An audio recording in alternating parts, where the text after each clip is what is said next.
Welcome to this online lecture for Western Civ 2. Today we're going to talk a little bit about imperialism and the rush to carve up Africa and Asia into European colonies. Now, as always, we are going to have a number of key terms that you should be able to identify by the time this lecture is done, and some questions that you should be able to answer at the end as well. So let's get to it. This map actually tells the story of imperialism pretty well. If you'll notice, there are two maps here. The one at the bottom from 1815, and then the more colorful one at the top in 1900. Between 1815 and 1900, the continent of Africa went from being largely independent of European influence and European control to being carved up into many small colonies, all under the control of the great European powers. Something similar happened in Asia as the European powers, plus the United States and Japan, carved up the continent for themselves. Britain, for example, held India. The United States took the Philippines, and France took what would become Vietnam. Japan moved into Korea, while Russia and the Netherlands also pushed to gain control of territory in Asia. So the question is, what happened? Well, the answer has traditionally been explained through the use of another ism. In this case, this ism is known as imperialism. Here is a very brief and simple definition of imperialism: the drive to create vast political empires by seizing colonies in Africa, Asia, and the Pacific. Imperial control could take three forms. It might be economic, it might be political, or it might be territorial. In some cases, and in fact in many cases, it was all three. So what does this mean? Well, European nations would control the resources and the economies of their colonies. They also governed their colonies directly. The local people, for example, had very little say, if any say, on how their nations were governed. Finally, the European nations actually seized and held territory with their armed forces. India, which you can see on the map with the arrow, is a good example of this process. Britain, which controlled India, appointed almost all government officials in India. British companies controlled the major industries and the natural resources of India. British people held all of the important positions in India. But why did they do this? Why did European nations seem so interested in seizing and controlling lands that were so far from their homes? The question becomes especially troublesome when you consider the cost of imperialism. European nations spent billions of dollars governing and protecting these territories. So what drove them to do it? Why did they think it was worthwhile? First of all, if we're going to understand the motives behind imperialism, we need to see how it's connected to something else we've talked about this semester: industrialization. The Industrial Revolution made it possible to produce far more things than people at home could buy. Selling things in other European countries was also impossible, as each nation began to pass laws to keep foreign goods out of their markets. Thus, colonies provided additional markets for these goods. Now, on the screen above, you can see an example. Let's just look at this. In 1820, Great Britain exported 50% of its cotton cloth. In other words, they manufactured a great deal of cotton cloth, and half of that cloth was sold outside of Great Britain. So where were they selling this cloth?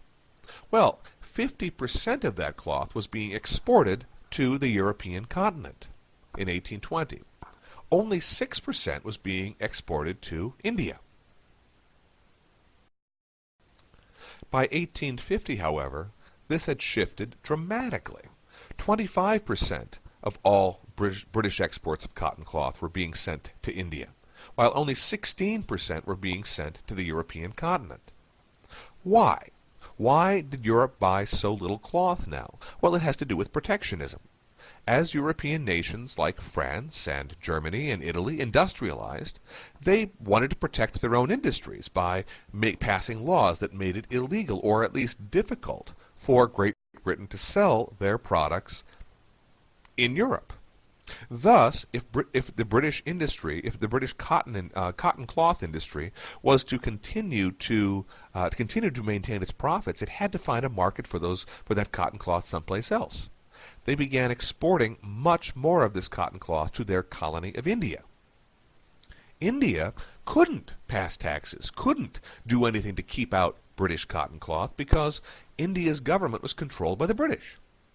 So you can see now, perhaps, how imperialism and industrialization went together.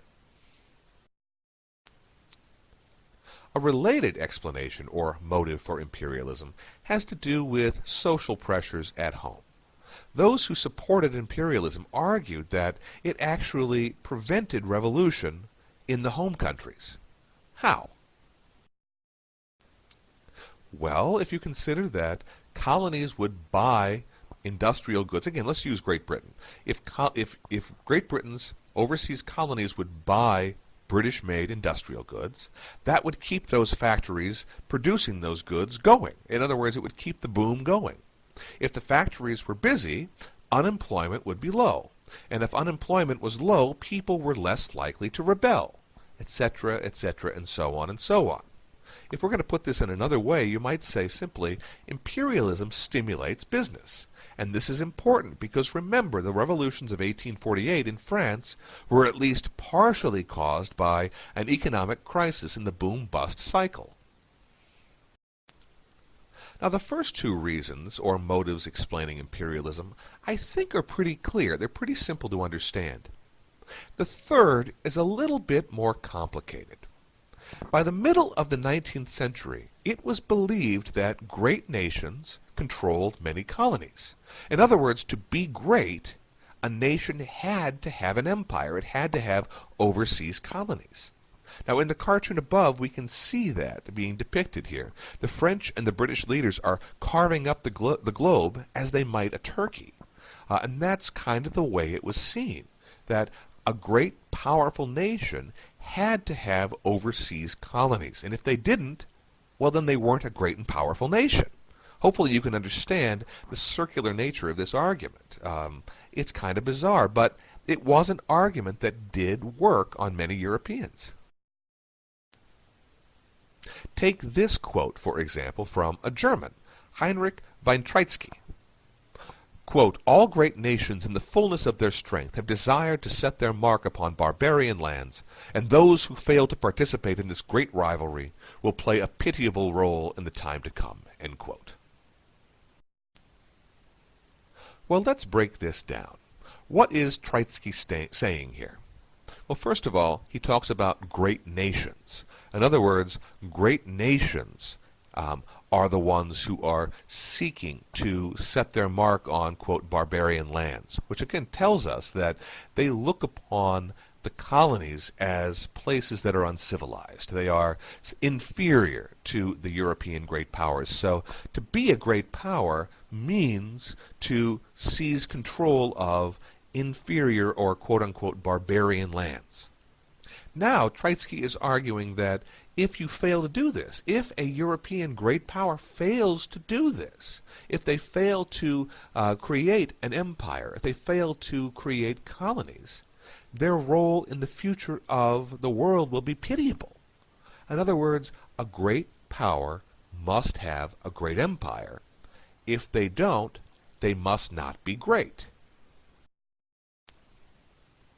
Now let's move on to the fourth motivation for imperialism, something known as social Darwinism.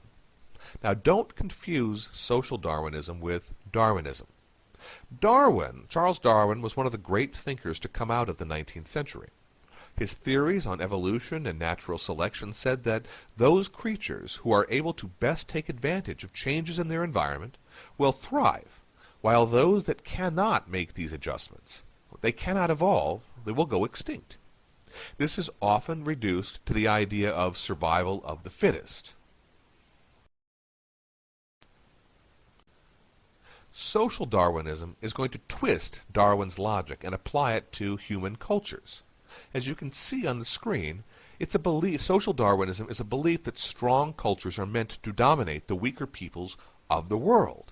And we see this, of course, Europeans, when they consider social Darwinism, when they consider the hierarchy of cultures around the world, they of course put their own at the very top. European cultures are, of course, the most advanced.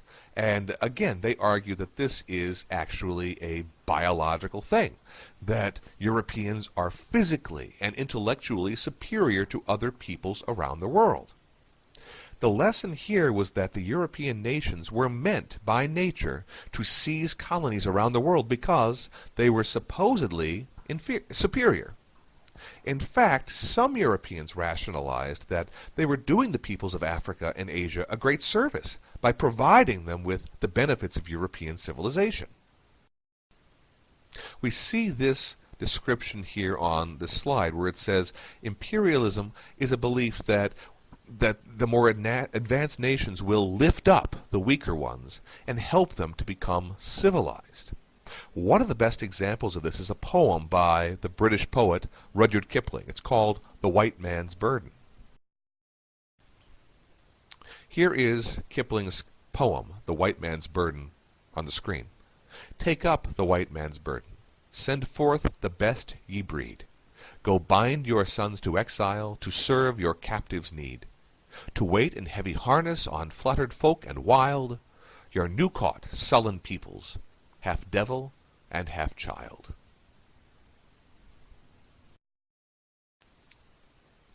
In conclusion, I'd like to leave you with something of an ironic thought. Throughout the 19th century, as we have been discussing in this class during this unit, the European nations were debating these ideas of liberalism and freedom at home. In other words, they were debating the concept of whether or not they should grant greater power, greater voting rights, greater freedom to the people who live in Great Britain and France and other nations in Europe.